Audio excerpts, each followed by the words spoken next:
Now, how do you build a £50 million school for half that price? An academy in Dorset thinks it's found a way.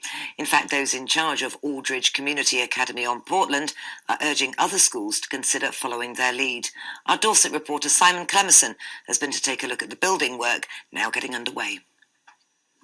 Here's a sound you might not have been expecting, because plans to rebuild schools have changed over the last few years, but the diggers haven't fallen silent. £24 million is being spent creating a new campus for the Isle of Portland Aldridge Community Academy, or IPACA, but it's thought the end result will be worth double that, more like £50 million. Why? Well, because much of the construction work has already been done in the early 50s and from Portland stone. Once part of the MOD estate, Maritime House is being transformed. The inside ripped out and replaced. The education budget hasn't been hit in the same way as other government departments, but the pressure to make the money available go further has been on.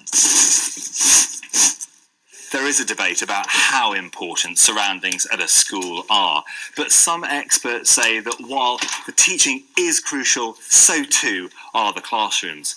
So is this a way of getting more bang for your buck?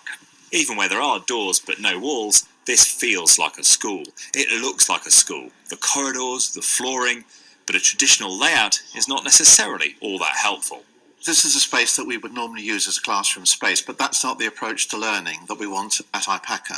What we're trying to do here is to develop a new way of learning and teaching, and that learning and teaching needs us to open up spaces in such a way and redesign them. But this was never designed, was it, for sort of computers and internet? And is it efficient enough? People might say, look, actually you'd be better off with a new build. If the shell's good enough, if actually the heating and the ventilation, all those things are sustainable, then we believe if people understand the learning they want to create, we can redesign a building and get better value out of it.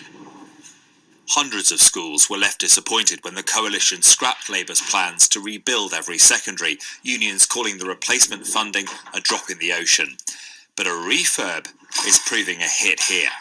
I would definitely say look at a refurb, because you get so much more. You've seen, as you walked around today, the colossal scale of the building. Had we gone for a total sort of new build, we would have got nowhere near the sort of space and the facilities that we're going to get for the same amount of money. In fact, the question might be, what else could you turn into a secondary school? Simon Clemerson, BBC Spotlight, Portland.